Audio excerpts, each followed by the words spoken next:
Hey guys, Vern here. Welcome to Skyline Radio Podcast.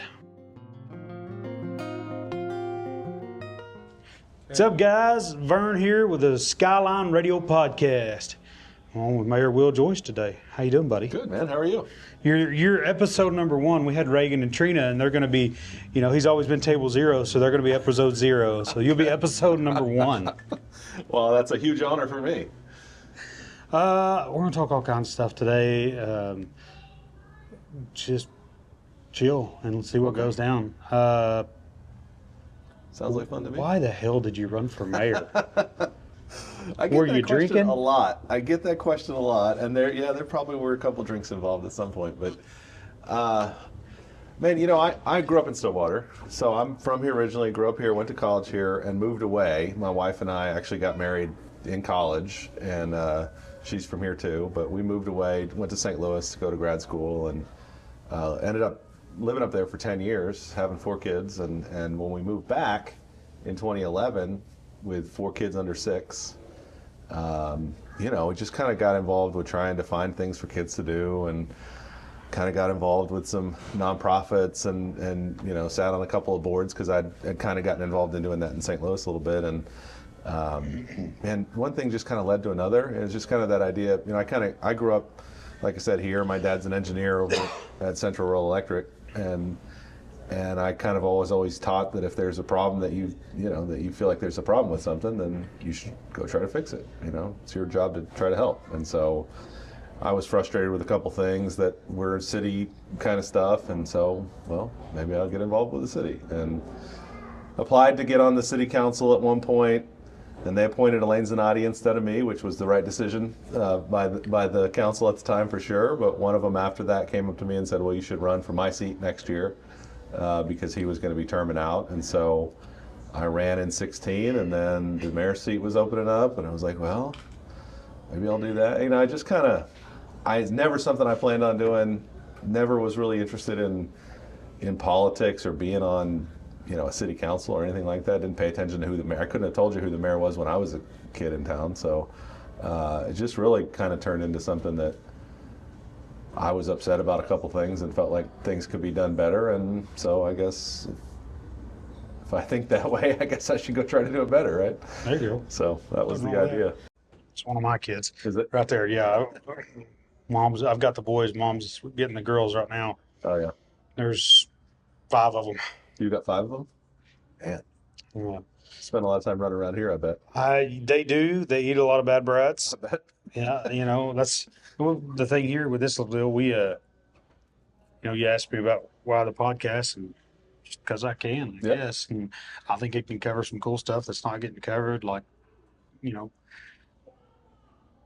your take on a bunch of stuff. Yep. For in particular, like, this is something I've always wondered, because I was here and I was working for Bad Brad's on the other side of town. Yeah. I was looking for a location in the middle of COVID. Mm. So, like, I started looking for locations in 2018, and then in 2019 we had found this spot, the end of it. Thank you. And we're getting some stuff drawn up, and everything popped off. Like, when March came down, we closed down last day in March is what closed down. And we just shut down because I had this spot lined up. Yeah. I was like, hell, they're talking about this is going to be 6 months of, paid time off essentially. Yeah. So we'll build a restaurant and then come back. Yeah. And that's what we did. How much of a pain in the ass was that for you? It was a huge pain in the ass. And honestly, I've tried to probably block most of it out just because of, Best summer I've had in forever.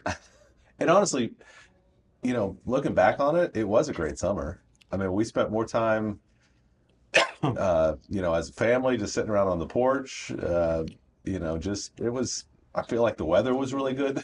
Yeah, man, me and my now wife had just started living together, and we were out in the middle of nowhere, like the last Glencoe address this way. Yeah. And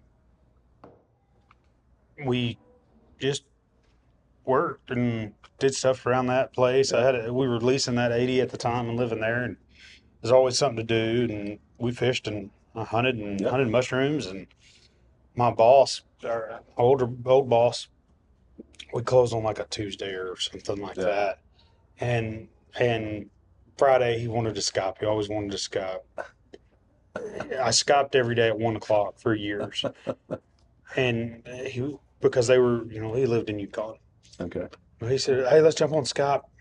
All right. Well, I'm sitting out on the porch with a beer and a cutoff on. And he's like, "Damn, I'm taking it serious, huh?" And I said, "Yeah, yeah, man. I tell you, I don't work for you no more." Yeah. Uh, Benefits of being remote, right? yeah, Yeah, it was, the whole thing just sucked. I mean, it really did because there were no right answers. there were no right.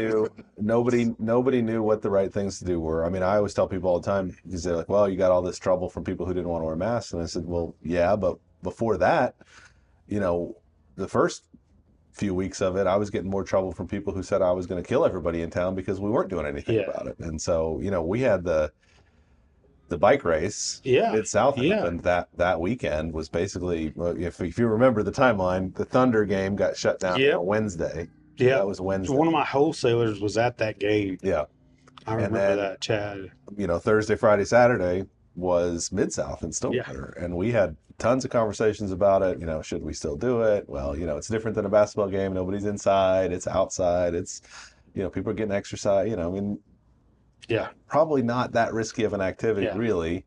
And so we kept it on, but then basically Sunday after that, cases had spiked in the, so not locally. I mean, nothing really. But yeah, it went locally from happened. 0 to 100 miles an Yeah. hour. And it was, Just it was getting bam. ready to be, that was the beginning of spring break. And so we were concerned about, especially students who were hanging around spring break with nothing better to do than hang out at a bar. And, Yeah. if Being that's around a gonna bunch of people, then coming back. that's going to be a problem. So, that started the whole deal. But, yeah, for a while there, I was getting more hateful emails and mean Twitter comments from people who said half the town was going to die because we let all these people come in for the bike. Oh, and you're such a big fan of the Stillwater community page, right? Oh yeah. Yeah. I love it. Yeah. Well, Yeah. honestly, I liked Facebook and Twitter for the most part up until the Until pandemic. And the pandemic just And you're like, all of no, it. all of it. I hate All it. of it. Just If it hurt. wasn't for business, I wouldn't be on it. I mean, Period. it's, And marketplace, because I'm a marketplace junkie. I'll go buy junk. yeah. And it's- Well, I think it was my first state of the city or second state of the city, sometime early in the that a lady asked a question while I was talking about, and she said, "You're kind of the Facebook mayor because you're on Facebook a lot." And I was, I comment and I'll get on and talk. It's the easiest place to get to people. I mean, people are paying attention there. That's where Yeah. they are, and that's where if you want to talk to folks, that's probably where you need to go Yeah. because that's where most people are. Not everybody, but a lot of people are Yeah. on there.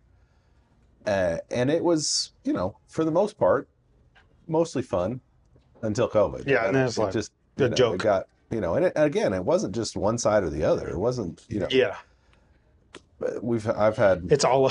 and I posted at some point in the middle of COVID, about how, I think I put pictures up of some of the comments and emails that I'd gotten I think from both sides of it. You're killing everybody. You're listening to the 5% it was- on both ends, man. I was just like, you guys just need to just go, go home and spend some time with your family and chill out. Yeah, now it's completely wild how much we've both been on the past 30 days. Like, the past 30 days in Stillwater have been nuts. Yes.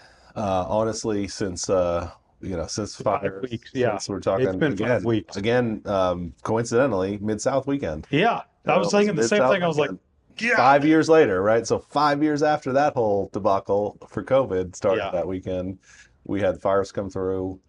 And then it was fires, and then it was the boys from Oklahoma, and so that this time frame over the last 5 weeks has been crazy around here. What was the fire situation like for you, man? I mean, I know you kind of were in a position to sit back and just see what everybody needed, but like, what was that like for you? A lot of being the mayor, it's not I I don't run the city day to day, Yeah, right? you're not I'm a city hands-on. manager. I don't work at the city on a day-to-day basis.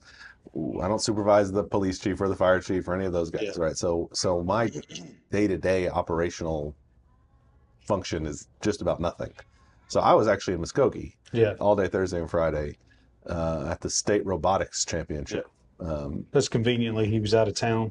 Yes, I was off on a fancy vacation in the Caribbean, but no, unfortunately, I was at an airplane hangar in Muskogee. Yeah. Um, and actually, one of my wife's dad, her dad owns a couple of places over here at Range and Sixth, Yeah. and one of his places burned pretty early in the afternoon, Yeah. and that was kind of how he was calling and saying, "Hey, we got a fire," and so we got in the car. My daughter and I got in the car first and tried to get back over here as quick as we could, and I'm getting texts from the city manager. Was actually Brady was also out of town. And so the assistant city manager was texting, keeping us up to date on what was going on. And really, I mean, at that point, my function is just to try to help spread the word, Yeah. right? Because it was, that whole situation went from 0 to 100 so fast. Yeah. So I was headed over here. I'd been running some errands across town, and I'm like, "Hey, there's a big fire over here." And I'm like, "Okay." And by the time I got over here, it was real bad. Yeah. And then we shut down like 3 or 4 o'clock, somewhere around in there. And I was like, "Hey, y'all get the heck out of there." They grabbed a handful of things and we left. And one of our employees, they lost their home. Yeah. Lots of friends, lots of really great customers, people we count as family, were either lost their home or were affected in some way or another. Some of them were just smoked out. Yep. Some of them were out there fighting it. And then we rolled right into getting done into the concerts and the fundraisers, which we got lucky on, that struck when it was hot and raised a good amount of money there. But Well, you guys did a great event out here. it turned out that thing rolled so well. And Yeah. I got lucky. I called the right people, and like Reagan, Yeah. I called Reagan that morning. I was like, "Hey man, we're gonna do something. I don't know what we're gonna do yet. Yeah. Music and food." And I said, "I need a logo." He said, "What's the name of it?" I said, "Heck, I don't know." I'm open ideas, and that sticker at Stillwater 25, Yeah. or Stillwater Rising 25 came out, and he had me that in like 3 hours. Really? And then Dylan had a lineup. Dylan Moss, shout out guys, our artist of the week, Dylan Moss and the Middle Class. You will listen to their new tunes on this podcast. Those are some unreleased tapes. They're going to come out soon. But Dylan put together 52 artists Yeah. from Saturday morning to Monday. Wow. And we released everything Tuesday. And so it just had a lot of cool people around us that did a lot of work for me. Carrie Moore with Chamber of Commerce busted her butt, helped with this. Oklahoma Community Foundation came together, and they're the 501(c) that we're going to go through to pay all that stuff out. We're working on that. We talked a little bit about that yesterday. Yeah. But I have a very interesting take on it. Is the city going to do anything about the red cedars? Yeah. Because right now, what you got, I see both sides of it.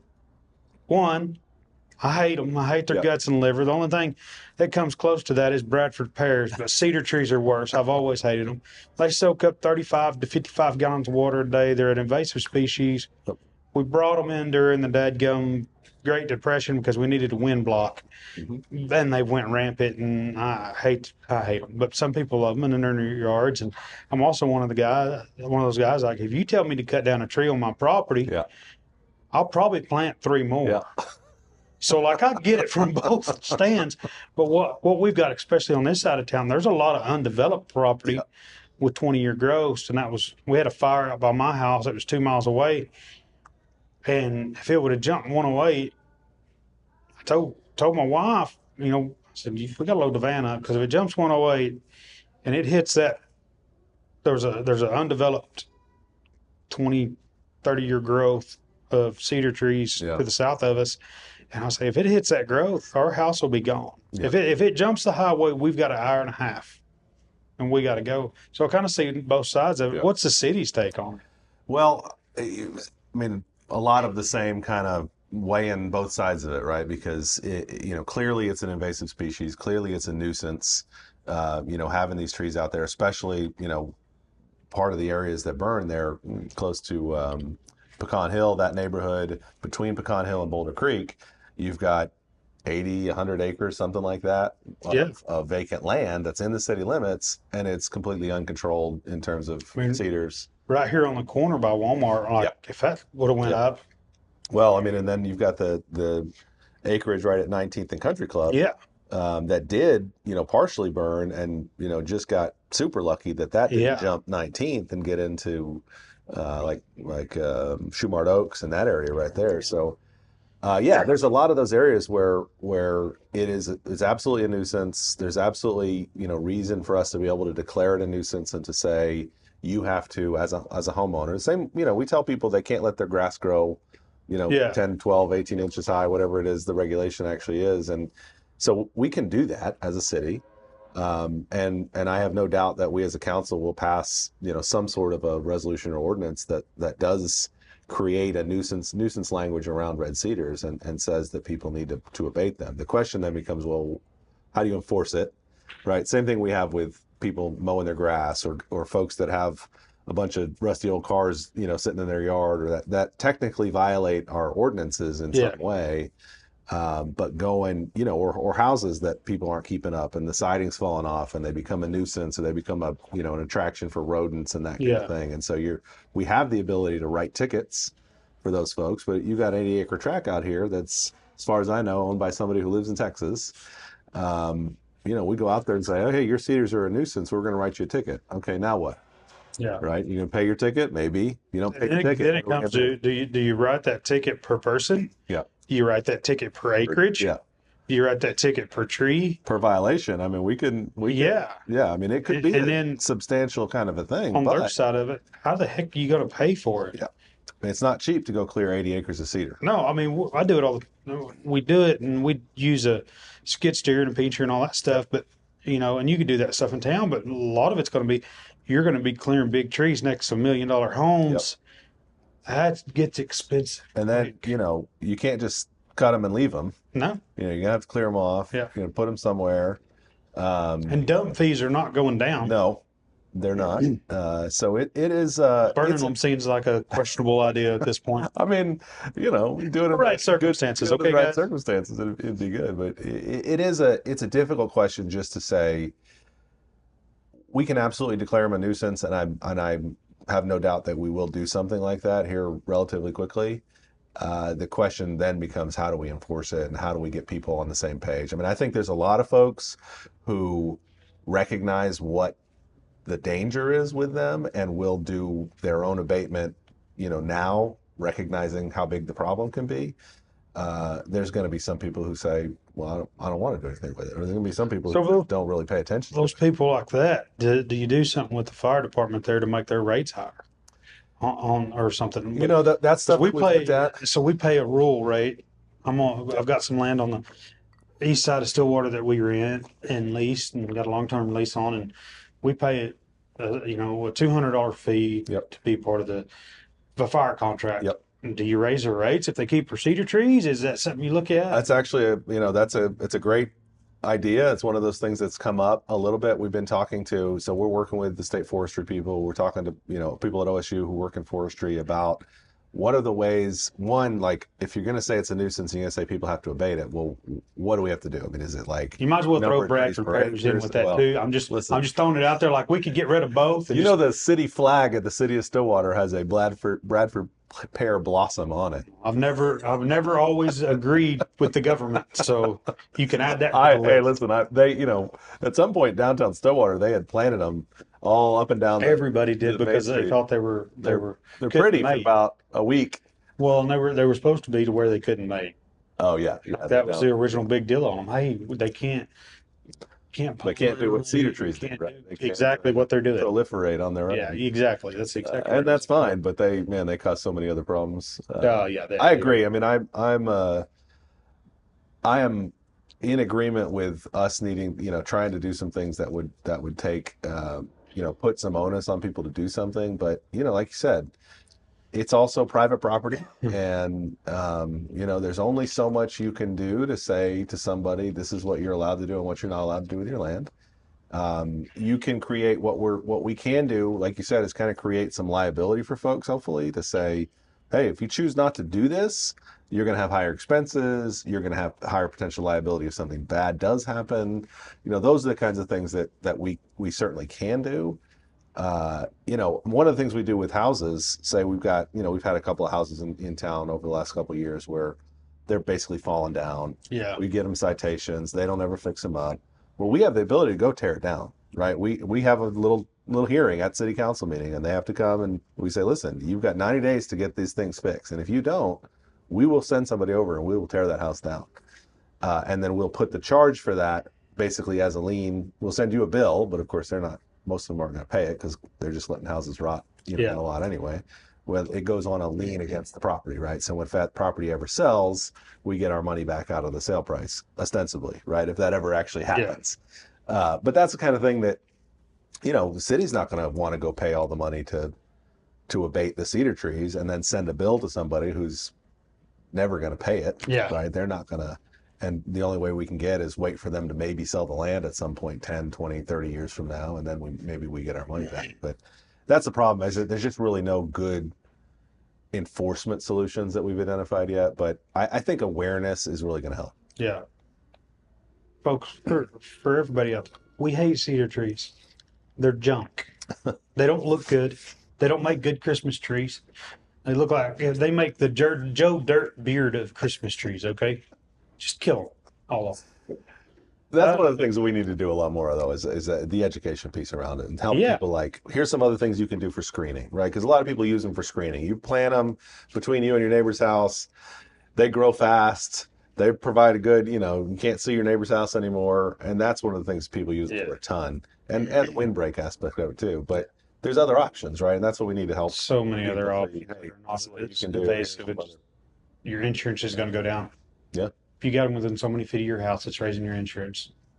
It's that simple. We learned so much about, wooden fences, those wooden privacy fences that are coming up right up. I've got one at my house. Comes right up, the gate comes right up underneath the eaves on my garage.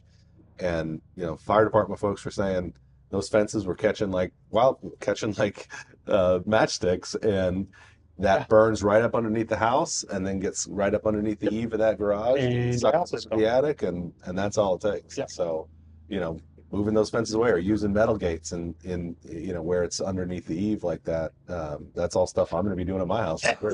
Yeah. So back to all the music, like it's been kind of wild, and we talked about it, said on the previous podcast there with Trina and Reagan. We've had more music in the past 35 days than has been in Stillwater for probably 5 years to a decade. Yeah. Ever, honestly. In a 35-day span, there's never been that much music when you're bringing the boys from Oklahoma. Yeah. What was that like for y'all? Because I know the city had to be included in some of it. Oh, yeah. Yeah. We've been working with the university since they announced, since before they announced it, to talk about planning. And we work with them very closely for football game days and homecoming and those big events, homecoming parade, which is an OSU event. But, we work with the city to close streets and all that kind of stuff. And so we have a really good working relationship with everybody there, and sat down with them for, several months before all of this to talk about traffic flow and parking and how do we get people where we want them and keep them out of places we don't want them. And honestly, the planning just really nailed it. They really did a good job with covering the bases that need to be covered. For sure. What was it like when it went from one night to 4? That's when, one night. So I'll tell you, I was at the radio. I was doing radio with Steve Daniels downtown when Jesse from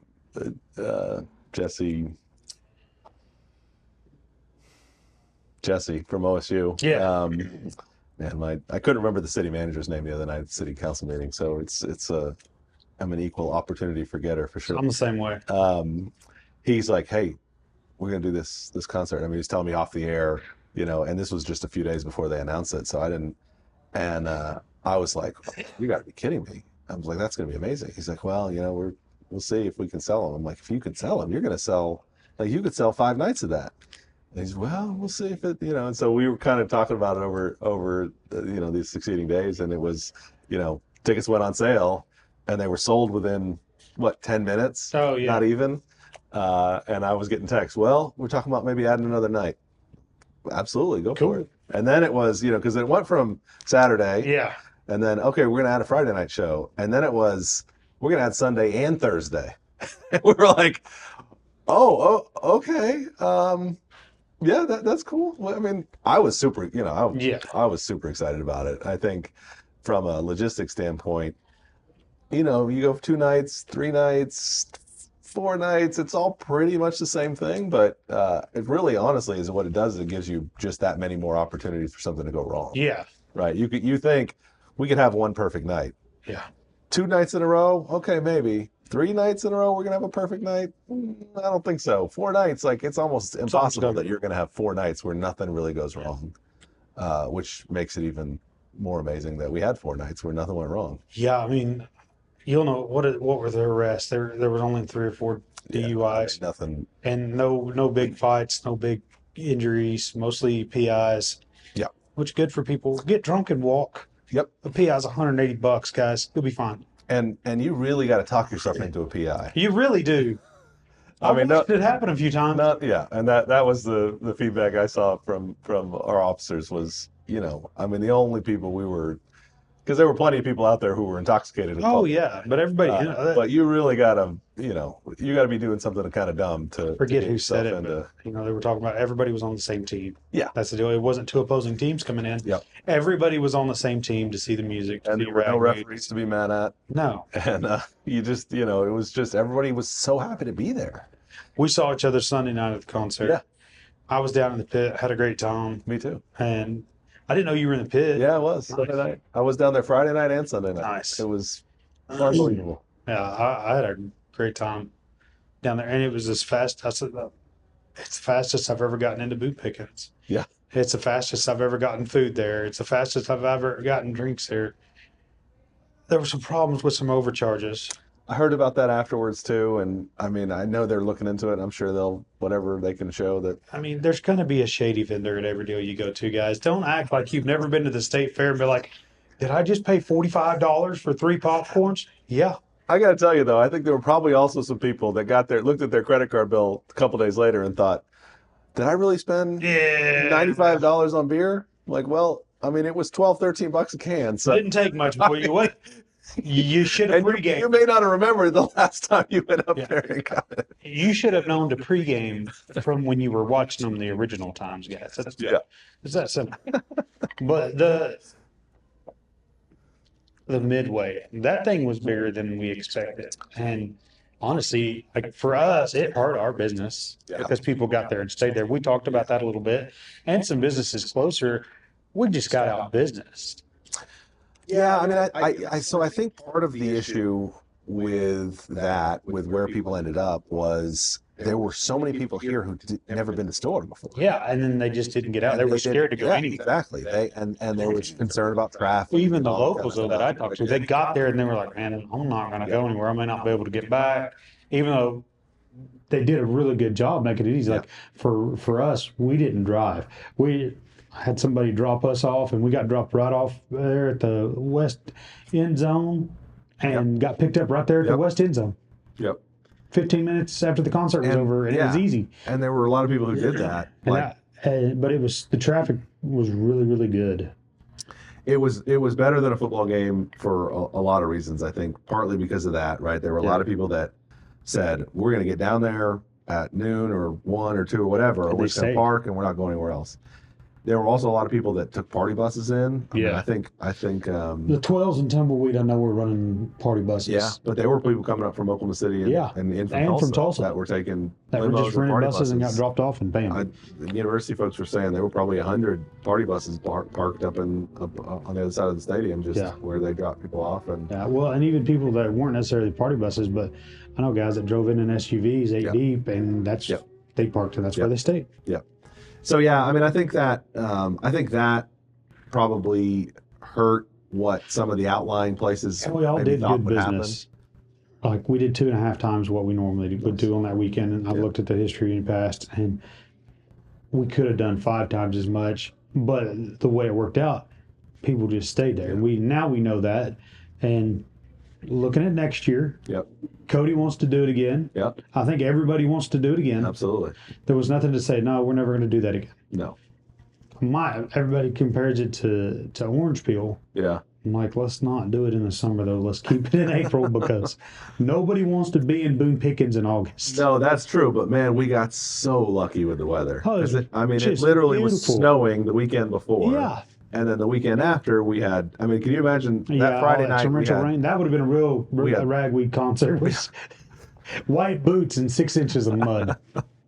Well, at least there wouldn't have been any mud at the stadium. Yeah. But we had that severe thunderstorm blew through Yeah. about 11 o'clock Friday night. That's the risk. So of the you would have outdoor had show, everybody man. having to evacuate the Yeah. stadium because you couldn't have people out there with lightning close Come back by. in if you And get to come back that was in. the kind of what stuff that time? planning those couple months leading up to it. Yeah. What happens? I mean, chances are not small that you're going to end up with a thunderstorm coming through. Yeah. One of 4 nights in April. And so what do you do with, you got to clear the whole stadium.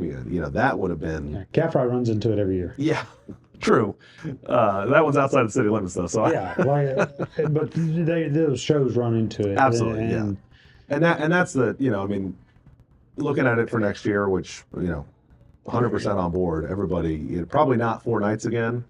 Although if they can sell 4 nights of tickets, I mean, I'm not going to stand up and say no. But I think you've got to change the lineup quite a bit to do that. Not that any of the bands are bad. I think to keep selling that kind of tickets. it'd have to be a little bit of a different. Yeah, because it's. But you can. That was once in a lifetime. Yeah, it was really a once in a lifetime deal. Once in a lifetime. Everybody sounded great. It was cool. I'm so glad that we got to go. I thought we almost didn't get to go because I had tickets Friday night, had a family emergency, didn't get to go, and wound up going. Just found some pit passes Sunday. Yeah, that's awesome. It was cool. And it was so much. So I was there Thursday. I was there Friday, Saturday, Sunday, and on the floor, basically in the pit, Friday and Sunday. But Saturday was upstairs. Yeah. In the suite, the club area, which was not. I mean, it was nice. It was fine. That's the only complaints I've heard of. Were out of the club area because they didn't do catering up there. Oh yeah. And those guys that buy those seats, they're used to it. They're used to that. Yeah. Like, hey man, if we're gonna pay these seats, you could have charged them an extra $100 or per person or whatever. They didn't. Like, they bought the seats because they're their seats, and that's where they sit. That's where they want to be. They were not happy I believe having that, catering there. But I mean, for the most part, the sound and everything, the setup in the stadium, the way they did, the sound was great where I was, and we got back a little ways, and it was still great. Yeah, I mean, if you were in the bowl of the stadium, it was fine. I mean, because we did set up at the beginning on Friday, we were kind of up in the corner. I mean, as far back really as you could get, but still in the seating areas, and it sounded great. I mean, we were listening to Stoney from up there, and it was awesome.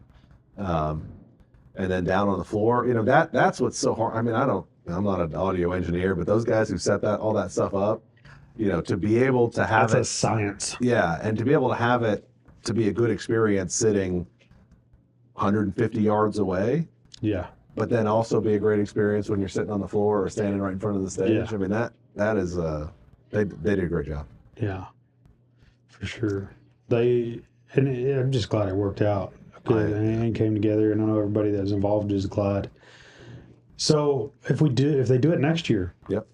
And I was very curious why they didn't do it this year. I almost thought they should have, instead of doing one weekend, do 2 weekends. Yeah. What do you know? Any kind of what the decision was on that? Was that part of y'all? Was that them? No, it wasn't. I mean, we didn't have a say in that. I mean, I think with this one, the weekend after would have been Easter, so that would have been a little tougher if they were going to try to do it that weekend. But no, I mean, I think just from the costs of all the stuff involved trying to do it, I mean, I think what we saw was so great, and things like the Midway and like the Joe's had a stage set up. Because they had so many great shows, man. And there was so much going on around town and I think people now would have, if they realized, or with using some shuttles and making it a little easier for people to get to some of the outlying areas. Yeah. I mean, you could do a festival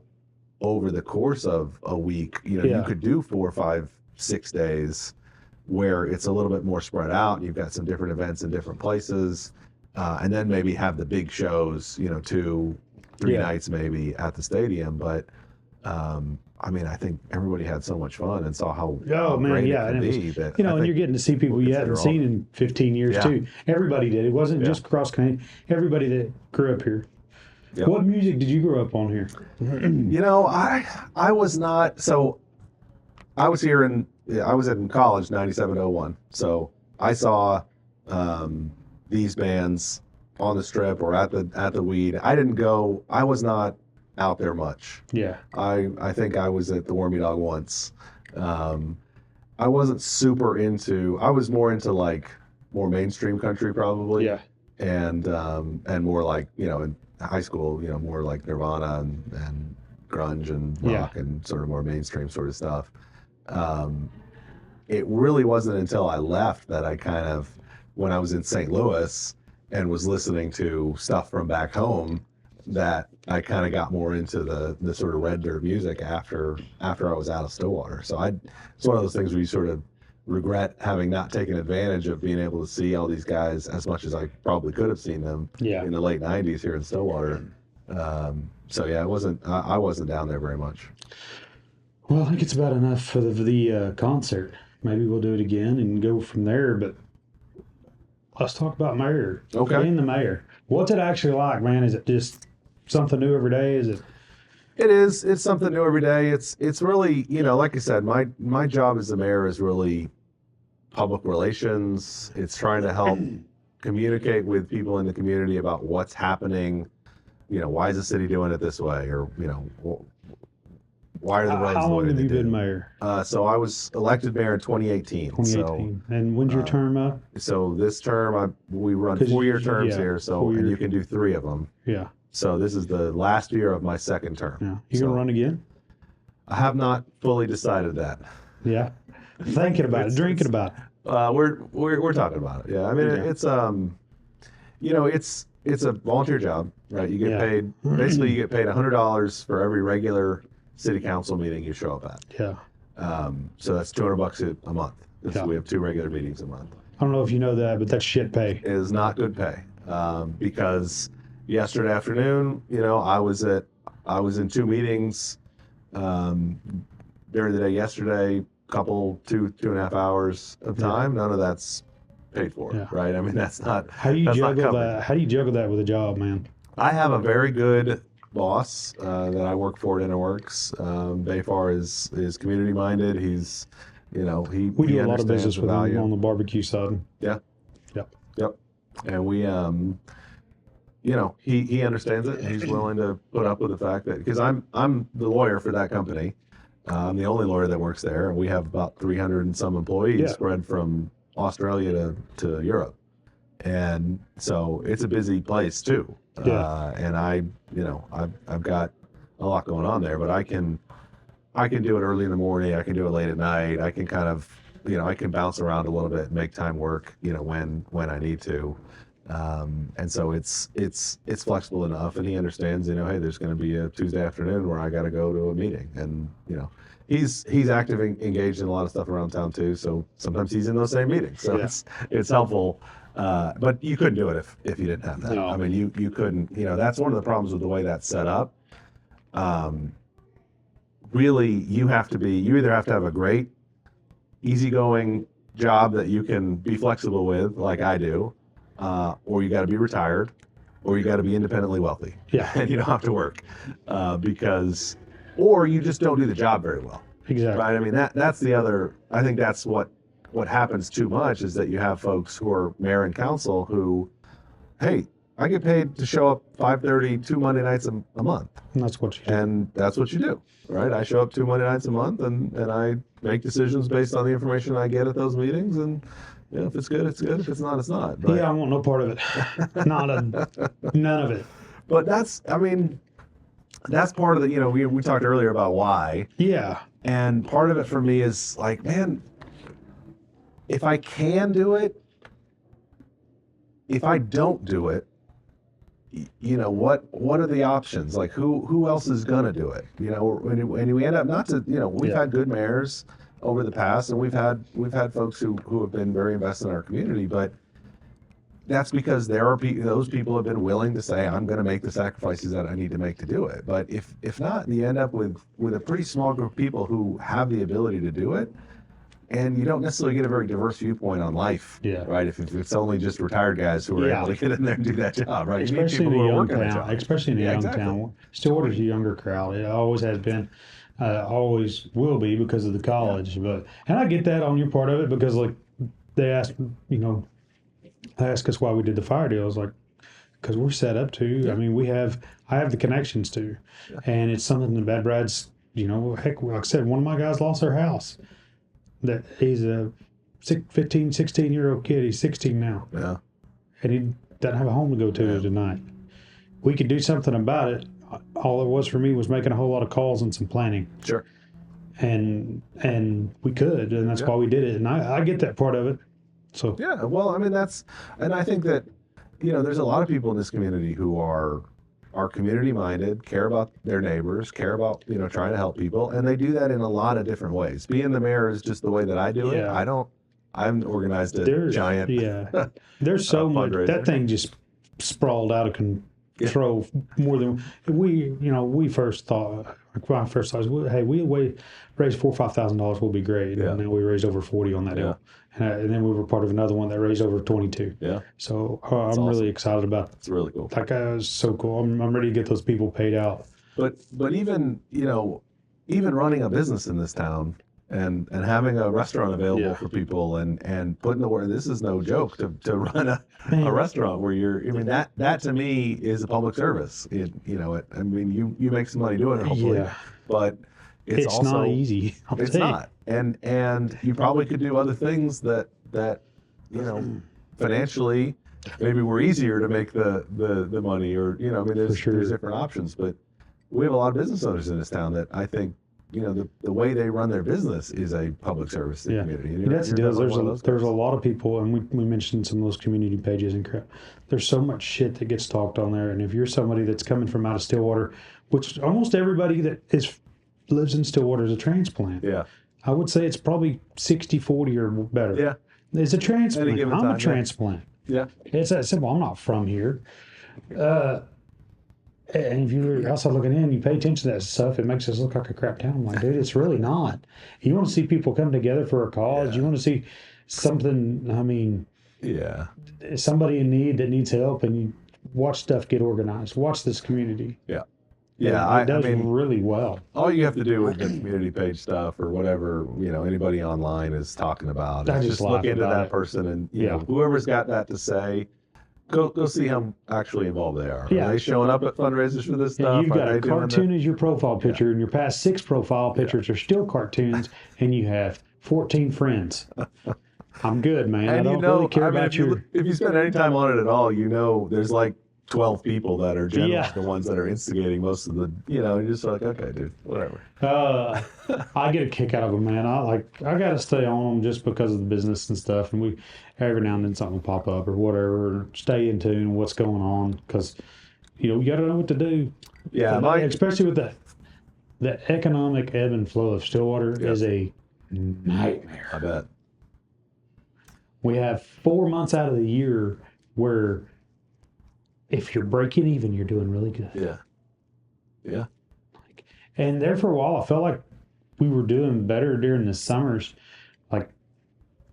of breaking up and bringing bigger stuff into Stillwater. Yeah. Is the city doing anything to bring bigger stuff into Stillwater during the summer, during those lull times?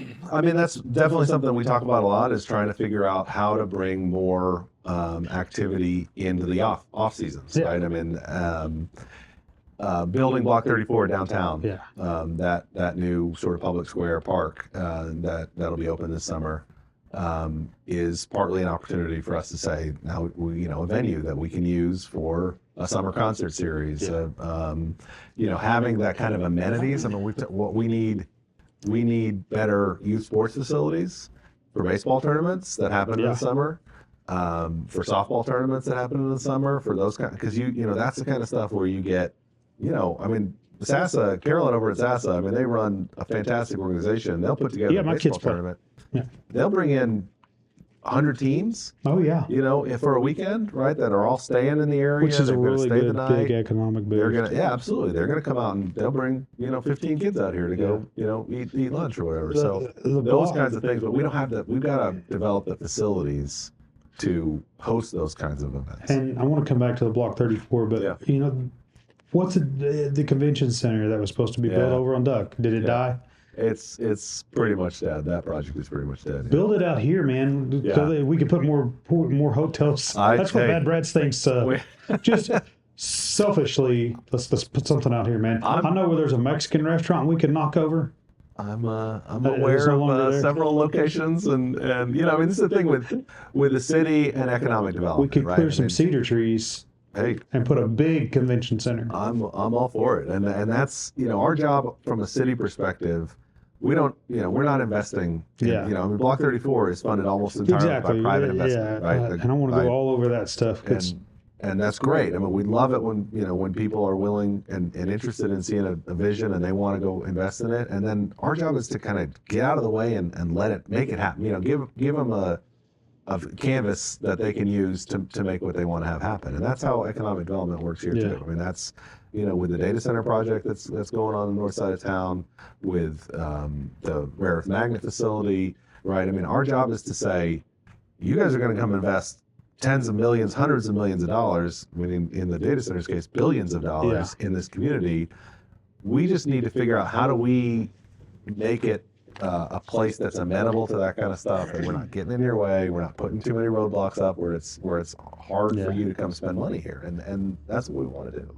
What happened with the rare earth? I know it's still a go. It's just the international economic politics and shit slowing them down. I mean, the reason we don't make rare earth magnets in the United States, I mean, all the technology to produce those magnets was invented by GM in the 50s, right? And then it all went to China because it's very dirty to mine for all those things, and nobody wants to manufacture stuff. Exactly. And so it's expensive. It's like making whiskey in Oklahoma.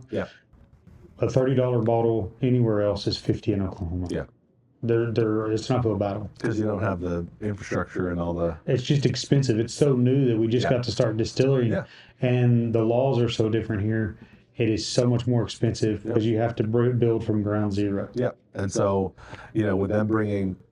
I mean, I think USA Rare Earth is a great example of all of this, bring manufacturing back to America push, which is fantastic, and we absolutely should be doing it, but it's not easy, right? I mean, all of that stuff is in China because it was cheaper and easier and honestly less regulated. Yeah. And, people weren't as concerned about people getting hurt and all that kind of stuff. And so when it comes back here, you got a lot of hurdles you got to jump, right? They have a mine. There's no slave labor. Exactly. I mean, honestly, it's shit to say, but it is what it is. And people, if some neighbor gets, wants to complain about the noise or the smoke coming out of a factory, then nobody listens to them at all, right? They just tell them, could be shot. Yeah, exactly.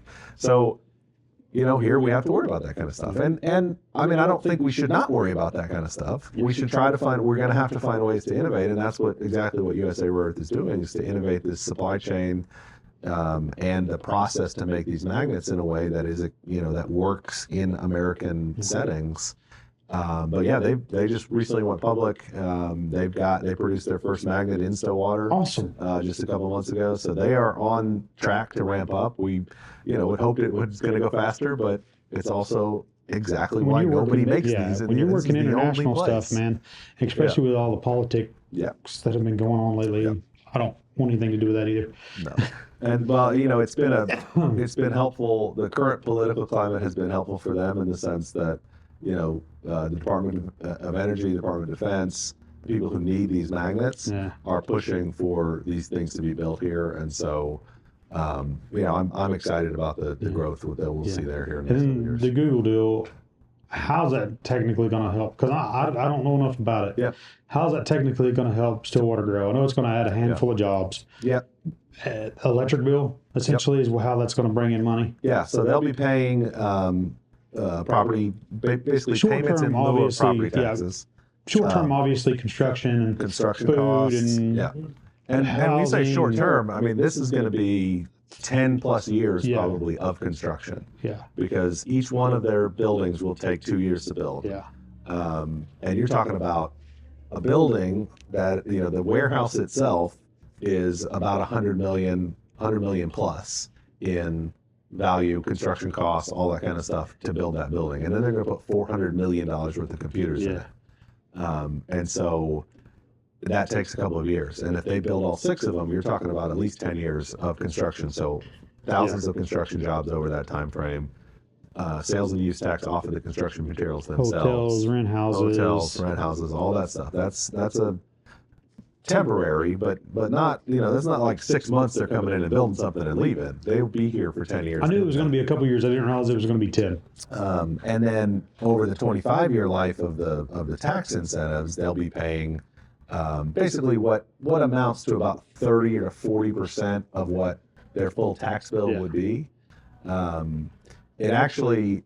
It works out to more money than we would make. So one of the ways that we looked at the pricing of all these incentives is you say, what's the biggest manufacturing facility in the state of Oklahoma that's not a data center? Well, it's probably the tire plant in Ardmore, the Goodyear tire plant. Maybe that's it. But that's a good size facility. It's a good start. It's not necessarily the biggest, but it's a good one. So if we picked that up and built that in Stillwater, what would the property taxes be? What would the economic from the building itself be from that? This is going to be more than what that would be, right? So that was their initial offer, was what we would get off of property taxes in that kind of a scenario. We negotiated from there to actually make more than what it would be if we're talking about building And then honestly, so if you build a tire plant, you're talking about 2,000, 2,500 jobs, which is great. We want to have jobs here for sure. But if you bring in 2,500 jobs to Stillwater right now, we don't have 2,500 people without jobs. Yeah. Right? And so you have to bring 2,500 more people into town. You bring 2,500 more families. Yeah. Or say even only 500 of those people have kids. You may have to build another elementary school altogether. Yeah. Right?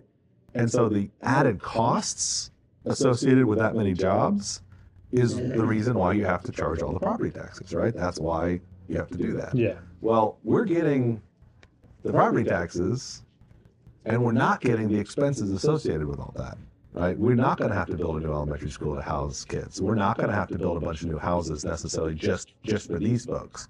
So the expenses, the transportation costs, all that kind of stuff that would come with a much larger employer, not to say those are bad at all, but we're getting the tax benefit without the associated costs. Yeah. So it is a good economic deal for us. There's so much stuff going on north. The hub, Kingspan's taking over Armstrong, the Google also plant. A great deal.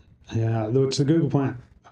I guess you saw the little deal about the pond and the dead fish. Yeah. And the guys, when you get a rain and you got dirt exposed clay and out stuff there washes and in, it kills the oxygen in the pond. It's going to kill the fish. That's what it is. The construction company is going to be responsible for that in the end. I saw on the news, we contacted Google. They didn't contact us back. No shit. That's because they don't have anything to do with that. It's the construction company's responsibility, probably. And we have been in direct contact I'm not with a them lawyer. for several Don't take days, a couple of weeks, honestly, from because there are regulations about what they have to have in place, and they've been putting that stuff in place. Yeah, but, and it just happens, man. You've got exposed red dirt. And it starts raining like it rained. It is almost impossible to keep all that from flowing somewhere. But they've put more stuff in place. They're doing what we're asking them to do. It's just what happens. It's going to happen. Stuff like that's going to happen. What's driving it north? I understand I understand why it's not going east or south, because there's just not a lot down there. What's driving it north towards 412 versus west toward 35? Is it just the availability of land? Honestly, it is self-perpetuating, because there's you've got a concentration of stuff up there, and so the traffic counts on Perkins Road between Lakeview and McElroy are real high, and so when businesses come in and they say, well, we want to be where there's traffic, well, we're going to put something over there. Yeah. Now the industrial stuff, that's there because that's where traditionally our industrial, places have been, right? I mean, that's, the Armstrong plant that is now going to be Kingspan, and that big tract of land that Google's building on, that was vacant, that was state-owned land. I don't always agree with what the state does either. They screwed some guys on some leases, and I understand they got paid for them, but it's still I'll lease a Yeah, place for 5 years, it is. and Yeah, it's they did them technically did it right, but there's no. the Yeah, rancher in me again, like I I said, get. if you told me to cut down a tree, I'd plant three. So like I get both sides of that too, because And yeah, that's that's a tough deal because they're but just like any landowner, right? You got a guy who's leasing your land to cut hay on, and somebody yeah, says, "Hey, I'll come build 600 houses on it." yeah. You go, "Hey, buddy, You can break a lease. here's your I'll Here's pay your for your money back. lease." But You're getting screwed, but it is what it is. that's just the landowners. We don't have to agree with it, No, but I mean yes, it's it is but what it is. they but so that's why those things are where they are. Commercial development, man, we've had since I think since 2016, I think we've had a tax incentive district on this part of 51 to try to drive more retail development out here, basically west of Sanger on 51, and literally no one has taken advantage of it. See, when I was doing this out here, the tax incentive didn't come out this in 2020. God, what I thought it came out to range. No, I don't. It went north, and because we looked to a spot downtown too, Yeah, and we were definitely in that covered. tax Yeah. the TIF deal here. But when it was out here, I want to say it wasn't. Well, it's a different TIF. If not, I have not got my check. It only you would have had to ask for it beforehand. It's only applies to sales tax out Yeah. here, and I would have thought you were in that zone, but it may have been. Yeah, I may have been and just completely missed it. and it's honestly possibly something that you could look at, for renovation or something like Yeah. that. If you need to make some investments out here, that you could look at Yeah. at that incentive district. But it was created with the idea that we could drive some more business out here, Yeah. and we've seen the coffee shop that came out, and Dutch Brothers. Dutch yeah, Brothers, they're and, doing really well. but there were a couple other fast food places that were Yeah. supposed to come in over there that They never did. never and- developed. Chick-fil-A was supposed to be Yeah, coming and out. then- That was always the thing. Yeah. Well, and then you've got the And we're big. getting a new Taco Bell by the Strip finally. I didn't know that. Yeah, that's what the word is. Really? Supposed to be where Charlie's Chicken is.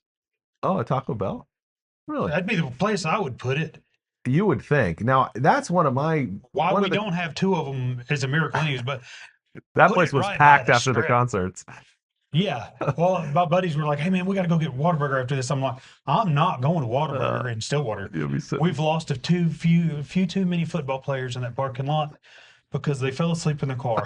Okay, they take too long. We're not doing it.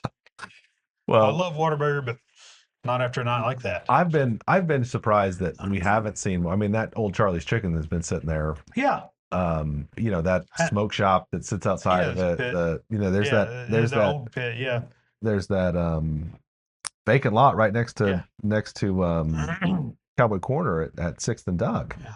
That's been vacant and had a for sale sign up for years. The vacant lot on the Strip, Yeah. which doesn't have a for sale sign on it. I think that one did get purchased, and I think there is somebody talking about doing something with it, Nice. but haven't done anything with it yet. So we'll see. And hey, if But those anybody, places surprise me that they haven't been. if anybody knows more than me on the Taco Bell thing, I'd like to hear about it Hey. because I thought that was genius. I'm like, yeah, tear the old building Yeah, down. There's absolutely. been several restaurants in there that just didn't work. Yeah. It's not the location, it's the appearance, it's the atmosphere. Change it. I think part of the problem on 6th Street too is the lack of the turn lane at this Yeah. point. And Is that ever going to change? it was supposed to start in 27, but ODOT has pushed it back, I think, to 31. Gross. But yeah, I mean, it's on their schedule to add a 5th lane all the way from Perkins Road to Western. Sounds like the government.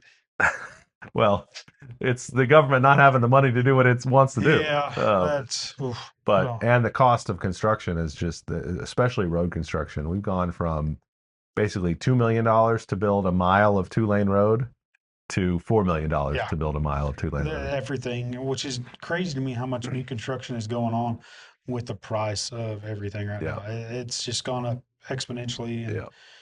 I've got people in that business and that I know and are really good friends with, and it's just, it's amazing to me Yeah. that it's still, the growth That is there's still stuff. happening. Yeah, well, but that's the thing is that when it comes to infrastructure, especially like road infrastructure in Stillwater. Like we don't have a choice. Like we Yeah. got to Oh, road do it. infra, and that's I what, mean, people complain about the construction. I'm like, man, have yeah. you not seen the roads? They need fixed, Yeah. man. Shut up. Yeah, Go I a don't have different any direction. problem telling people sorry that there's cones up and the lanes closed or Oh, whatever. Like anytime that's anybody complains about traffic in Stillwater, I'm like, y'all drive to Tulsa. Like, get. yeah, You can go anywhere around Stillwater in 10, 15 minutes. yeah, And no matter what kind of day it is, if you take a wrong turn every now and then, you get stuck yeah, over on Lakeview trying to go. If you're trying to go east on Lakeview in the afternoon, okay, it sucks. yeah. But other than that, man, it's pretty easy to get around this town. And once you've been here for a couple months, you figure out the ways around that are the easier ones, Yeah. and you avoid them. So but yeah, it's a struggle. We Yeah. spend about $10 million a year on roads. Yeah. How And much if have we? You want to talk about how much we spend on the roundabout? roundabout's cheap, man. The first time or the third time they fit it. I mean, I can't believe that thing. I don't know. that forced him to get a drink. The roundabout that was built before I was on the council.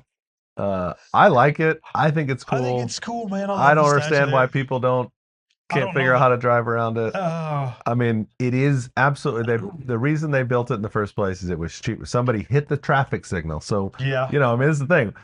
People laugh about the fact that somebody runs into the roundabout. Well, the reason the The roundabout's videos are there, always great. but the reason it's Always there post the is that there videos. was an accident where somebody took out the signal.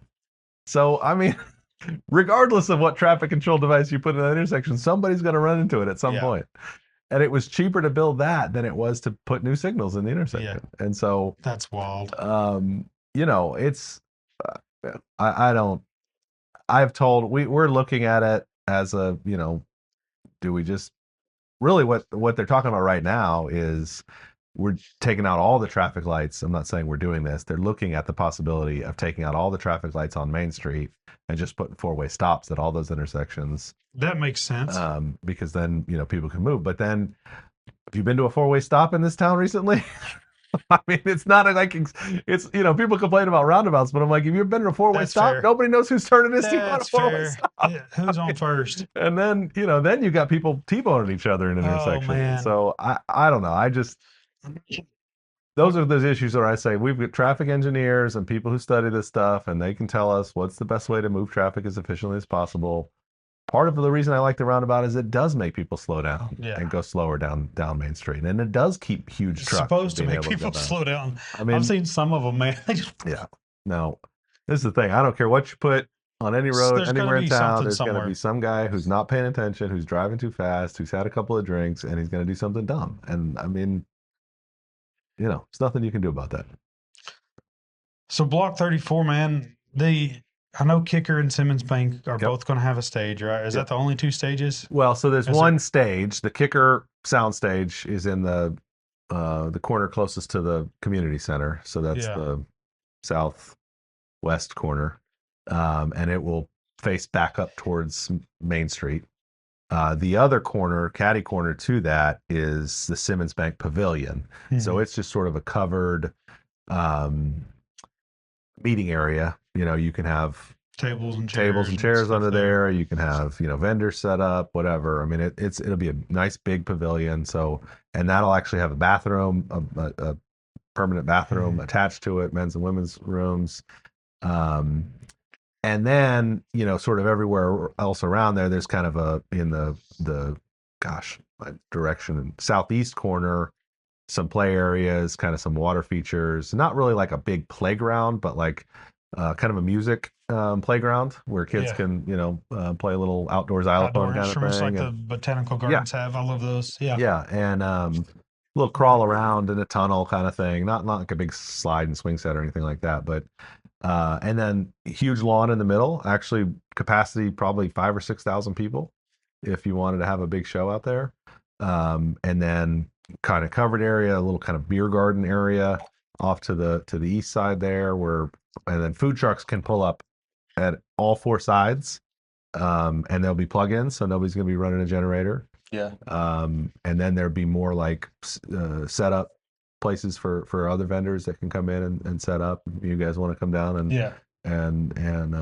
you know, sell barbecue off, you know, for As an soon as I event or get my whatever. trailer done, man. I'm I working mean, on a trailer right now. That'll be. it's gonna be. I think it's gonna be just fantastic. Yeah. Super excited about it. My only problem is like, and it's not that I have problems. I just have questions. Yeah. How are the concerts getting paid for? Well, so there is part of the donation that Kicker and the Irby family made is a programming 10 years worth of programming money, Okay. which will help pay for like they envision more of a midweek concert series, just as like a not the big shows necessarily, but having something that's like a regular every Thursday night. There's going to be, you know, something going on out there, something like that during the summer. The big shows, you know, I think we'll be able to. It'll be a matter of community support, right? And we want to do a kickoff show in the fall, probably a kind of the first big show.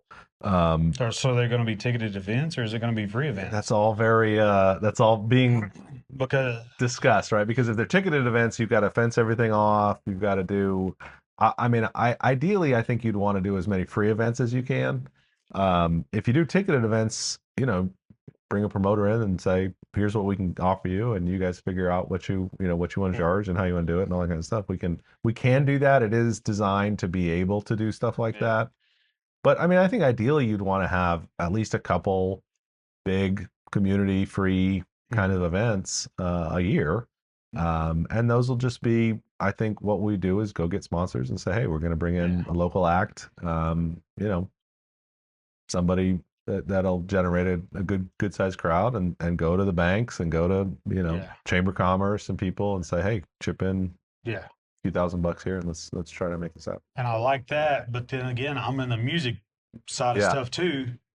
So depending on who you bring in, it affects whether or not people want to buy tickets. Well, we'll go down here and watch a free show instead of buy tickets to come to your show.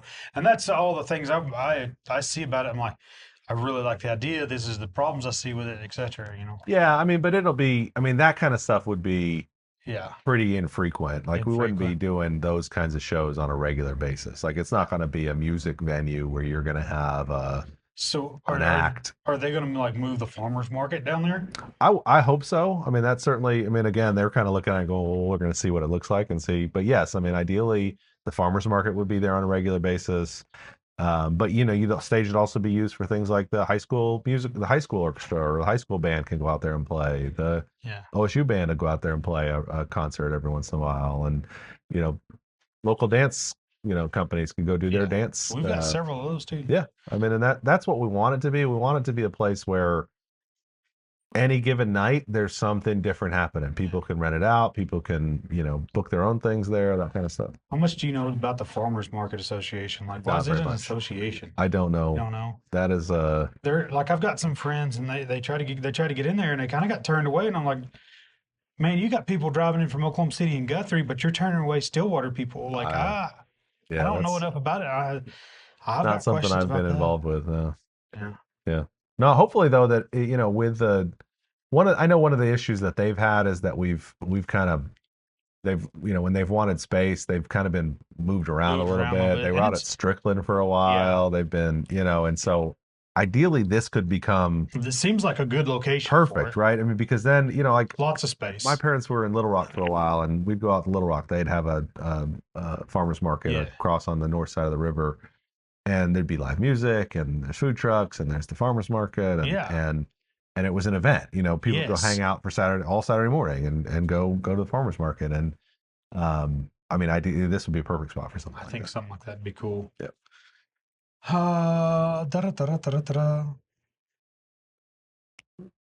Animal shelter. Okay. I had that down. That was a good win for y'all. It was. I mean, it was a good win for the community. I mean, you know, it's definitely something that needed to be done.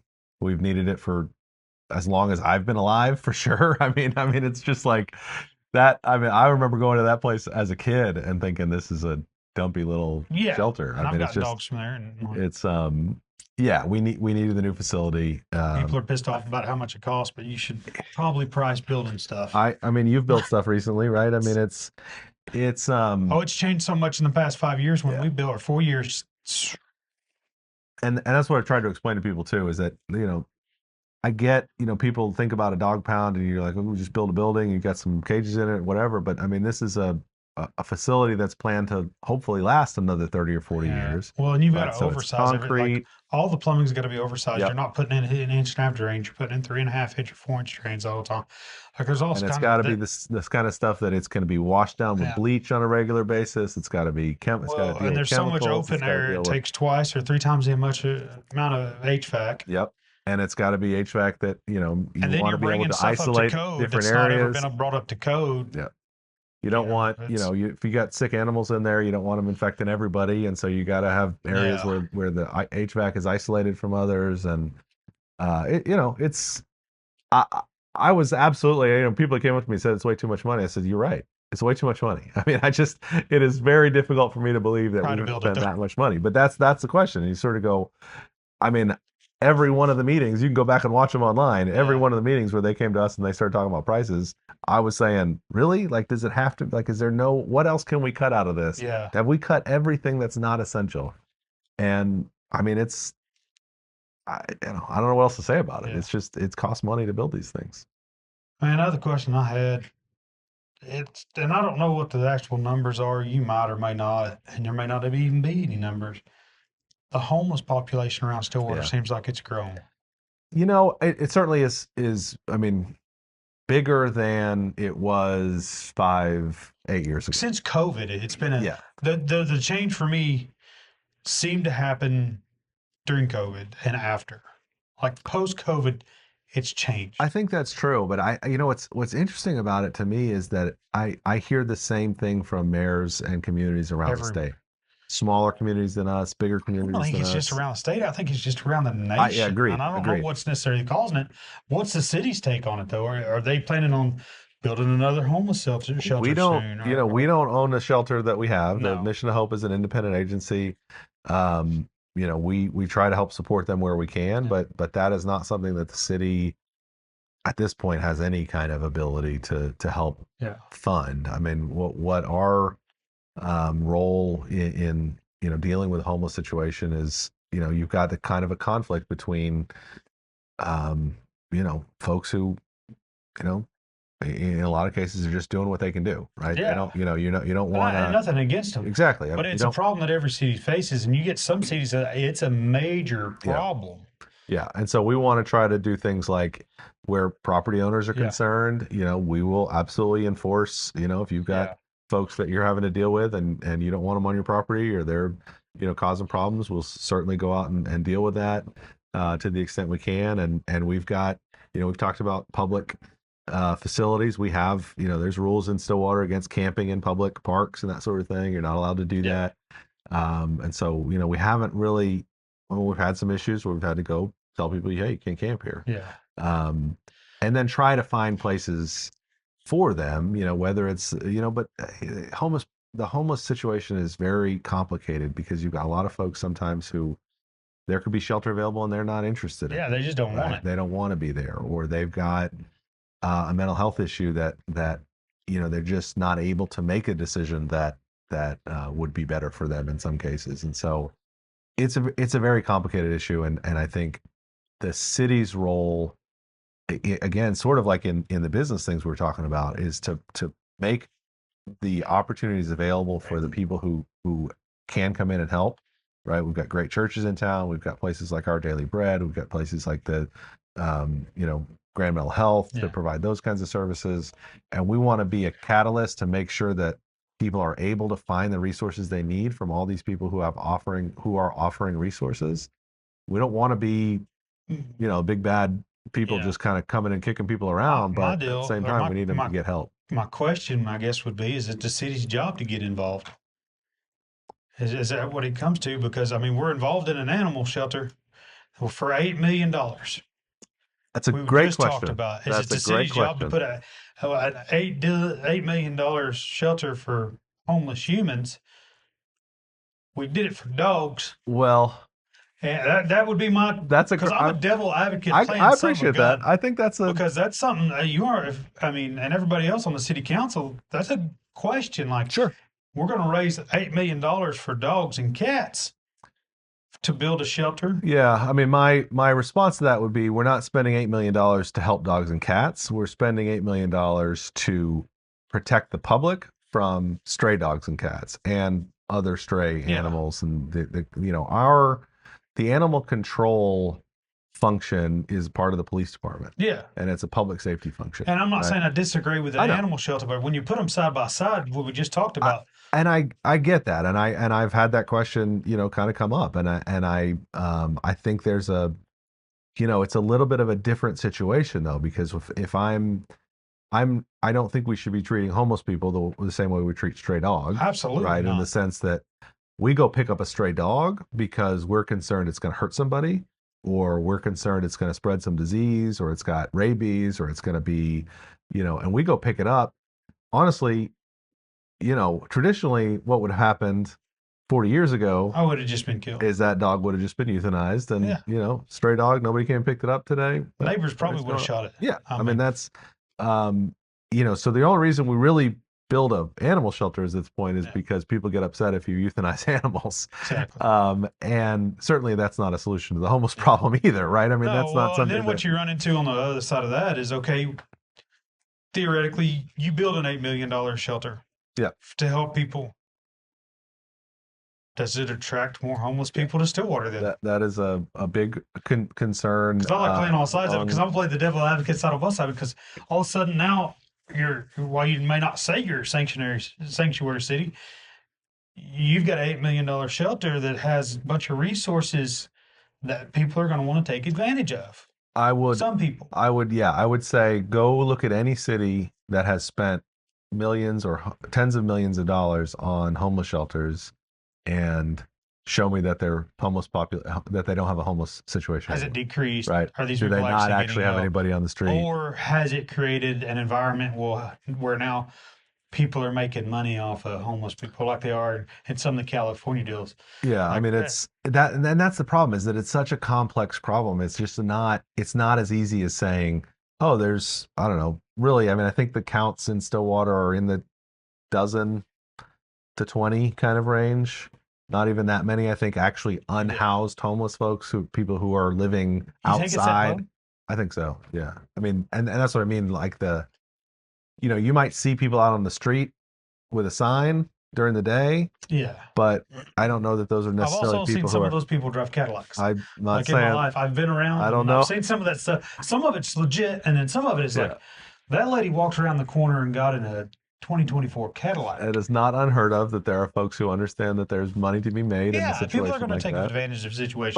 But some of those folks may not be obviously unhoused where they don't have a roof to stay under at night, but they may have a situation where they're going back to something that's a little bit more stable. I mean, but yeah, in terms of like actually unhoused folks who are living outside in Stillwater, the number's not actually as high as it probably may look. Yeah.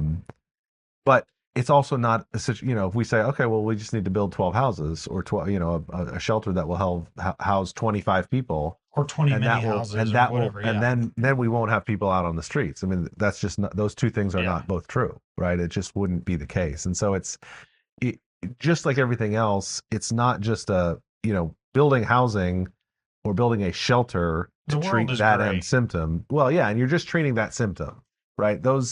What we really need is better job training, better mental health treatment available, better, just ability for those folks to be able to get themselves back into a situation where they don't need to be in a homeless shelter. And that's the complex part that relies on several agencies to help kind of be part of that. And that, I think, is where the city should be investing its time and energy, is trying to fix it at the root cause and not just saying, well, let's build a shelter and make people feel better about it, because I don't think it's really going to solve the problem. Yeah.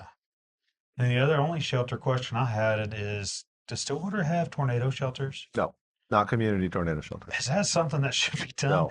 You don't think so? I'm opposed. You're opposed? Well, tell me why. I will tell you why. We've had this conversation. I honestly don't have an opinion one way or another. I had my own personal tornado shelter. I did, when I lived in Stillwater, I had my own personal tornado shelter. I want to hear it, and I'm very interested in it. So I had this conversation a lot because I agree. I mean, it's a great question to ask. And there are some communities where they do. There are shelters, places that are designated at least as community shelters. I would say most of those are smaller than Stillwater for a lot of reasons, but the problem with community tornado shelters in a place like Stillwater is how do you get to them, right? And do you actually want, if you talk to Rob Hill, the emergency director of emergency management here in Stillwater, when the sirens go off in Stillwater, do you really want a bunch of people getting in their cars and driving across to get to a tornado shelter to try to make it to a shelter in time?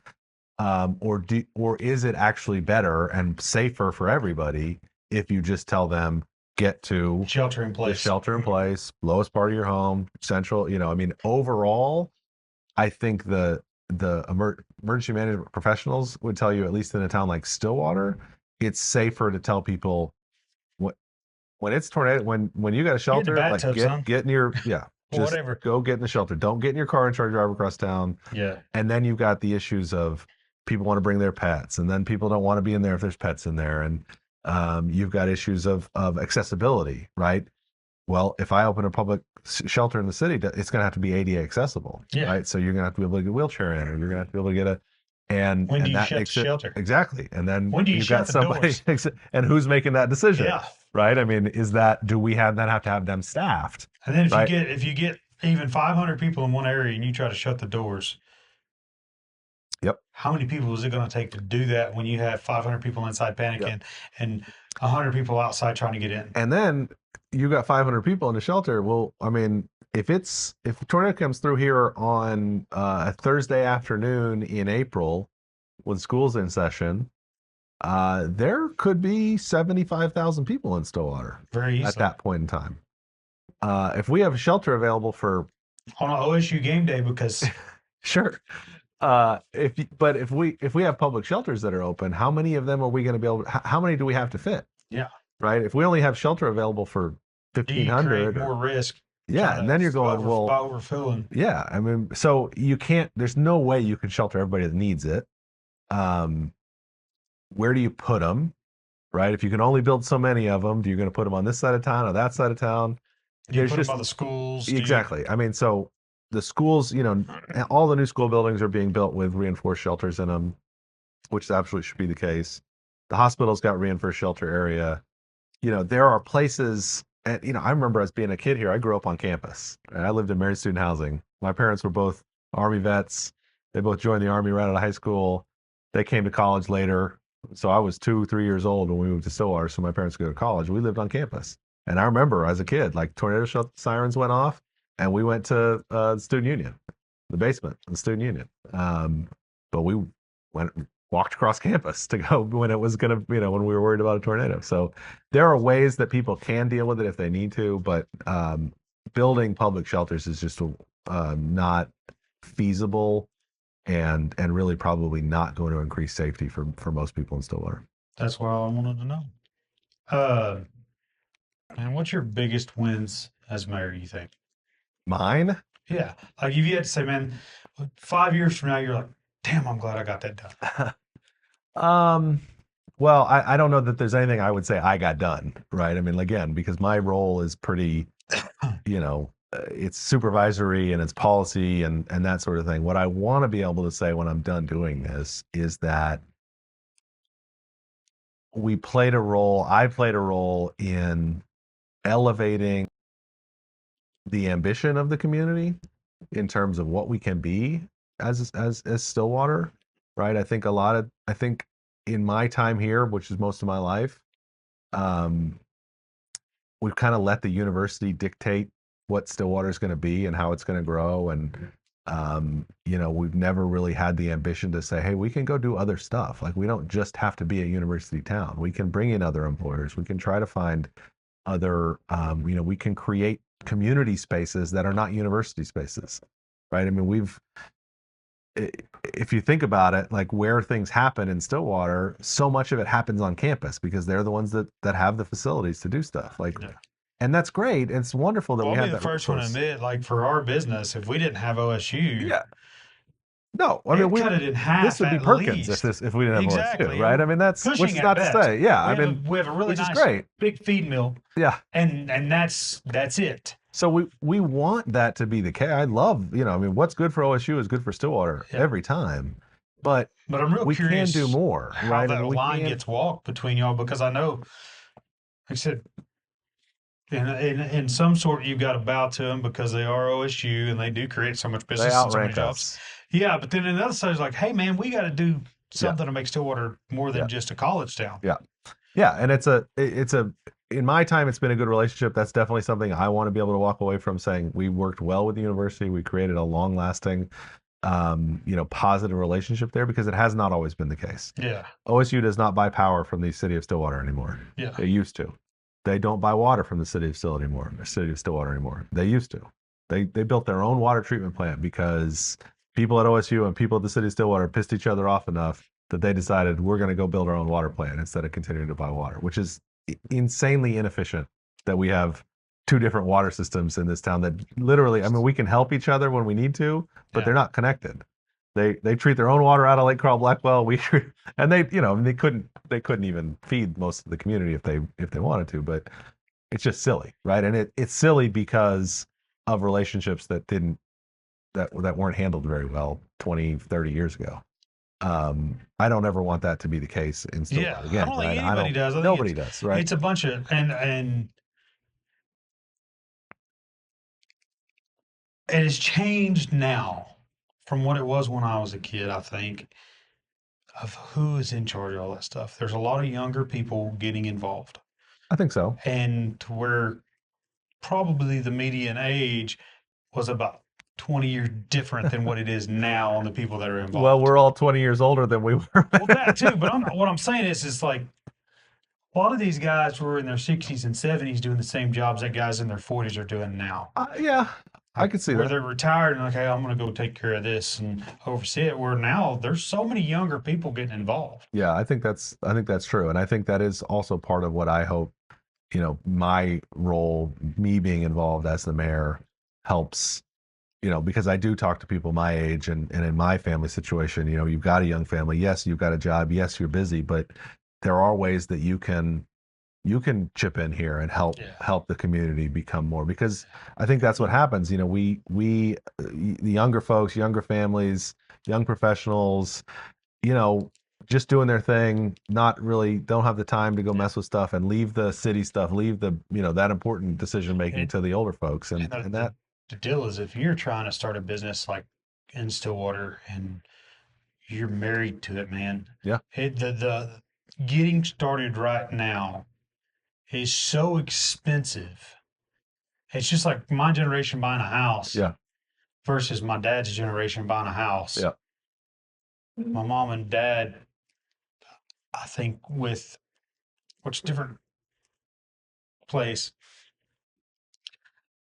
they were into their house for just over a third of what I was into my first home I bought. Yeah. Yeah. And there's two decades between us. And that's exactly why people like you need to be involved in policy making. Because when you have people who don't understand the situation, that what it's like for people of the current generations to deal with these things, and they're making decisions based on what their lives were like when they were 25 or 30, then we end up with, you end up with decisions that are not being made that are relevant to the folks who are actually dealing with the situations. And I think that, we talked about the podcast a little bit, and I think that's part of it. Like, man, I can't be tied to anything where I have to be there every Tuesday. The podcast thing, I can do it. Hey, when do you have time? Yeah. Okay, we can make this work. Maybe we're going to film 4 or 5 in a week and then put out.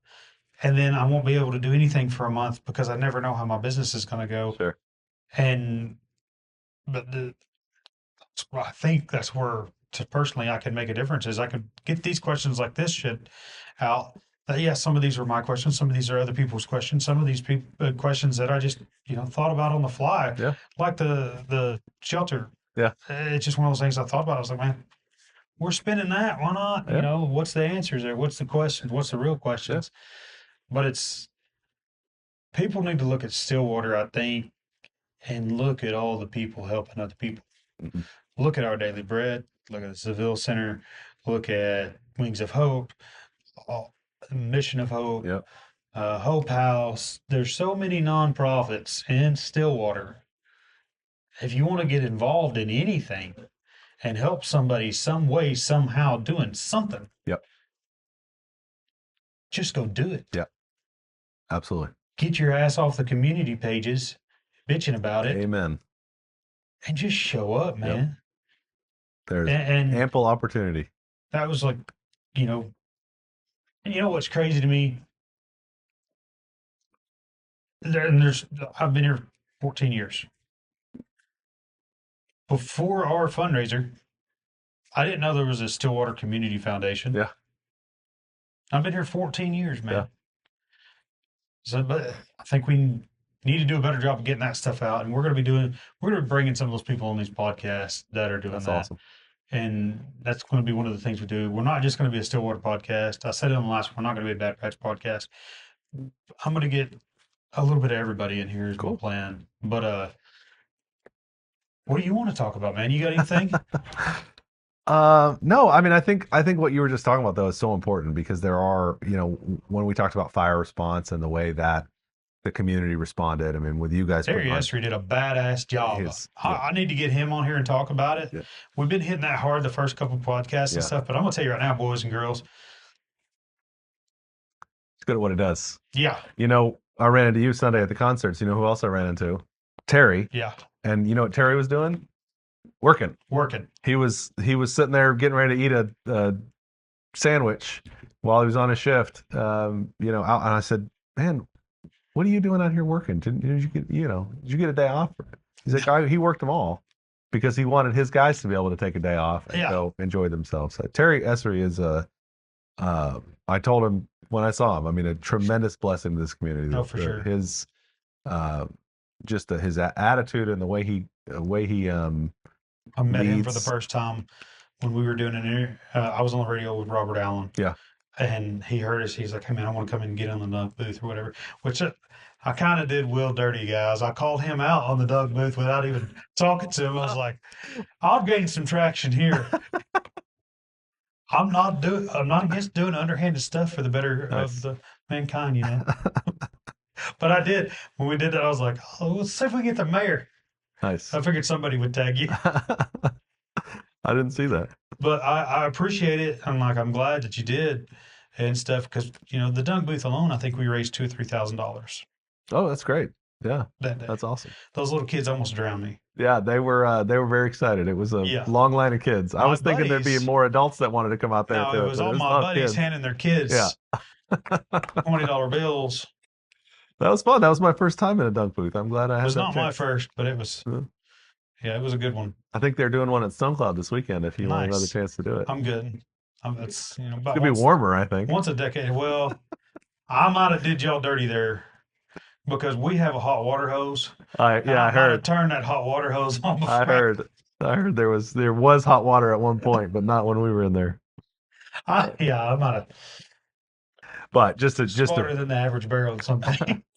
Just to reiterate that point though about the nonprofits and the folks in town. There's I mean, the people as soon as the fire stuff happened, it's 2 phone calls and you had Mobilize the United Way and all of their partners and Our Daily Bread and then Carolyn with SASA opening up the gym and the armory and us putting everything in there. I mean, Stillwater, I had so many people from around the state comment on. They asked about how did you guys do all that? And I told them that little story, and they're like, "Man, we don't have agencies in our community that we're a big town, but we're a small town." It really is. Which we're so connected. I had people calling from California and want to know how they could help. Yeah, customers of ours where their kids came through the OSU and had been customers of mine for a decade, and they no longer have kids here. We're like, "Hey, what do we do? Where do we donate?" Yeah. From California, and it was all over. There's that restaurant in Boston. Yeah. The lady, she went to OSU, and her restaurant's called Stillwater. Yeah. But it's in downtown Boston, and they were raising money. It's like the tickets that Ragweed and them sold for Boys from Oklahoma, man. All 50 states, and like 3 or 4 different countries. Yeah. So that's wild. It really, those numbers were so fairly shocking to me that they were. They sold a ticket in Israel. Yeah. Like, and I come mean, on. well, I mean, just even that. I mean, Connecticut and everywhere, Rhode every Island, and single it's like state. really. That was shocking. And honestly, the folks at the university I talked to after the first day sold, because actually I talked to somebody the day before, and they're like, well, there's just a lot of nervous people about how well this I is going to bet. go. And I was like, dude, it's going to be fine. They're going to sell out. I promise they'll sell out. I expected him to sell out, and then once it went that fast, and they sold out the second time, I'm like, they're gonna do two or two more. They got to. I damn sure would if I was them. Yeah. I said, I'm like, I don't listen here, boys. We're about to make more money in 4 days than we made in 4 years. Come on. The business guy inside me said, yeah, they're going to capitalize. Yeah. Yeah. That was the point, right? They were trying to raise money for their athletic department programs, and I get it. That's great. Which is great. I mean, it was great for everybody. It was great all the way And around. I really, Cody and Cross Country Ragweed and those guys that, they were posting about Stillwater businesses. Yeah. They were raising money for the Humane Society. Oh, yeah. We had them come into the city council meeting and declared it Red Dirt Week. And, yeah. And, said, I told him, thanks for doing what they're doing. And he said, man, as soon as we decided we were going to do this, we said, we're going to help Stillwater as part of this. Like we want Stillwater to be, part of who benefits from all this. The and music they definitely community did. here, the roots run so deep, and and they're instilling it in the younger generation, because I'm watching the next generation's coming up right now. Yeah. These guys that are playing these shows every day, every week at Brad's, and every week at Zanotti's, and the Great White Buffalo and Salty Bronc. Yeah. One day they'll be out there. Yeah. Some of them already are. Sure. And those are the kids that are showing up. Yeah. And they're showing up from across the state. Well, just seeing what Wyatt Flores is doing. Yeah.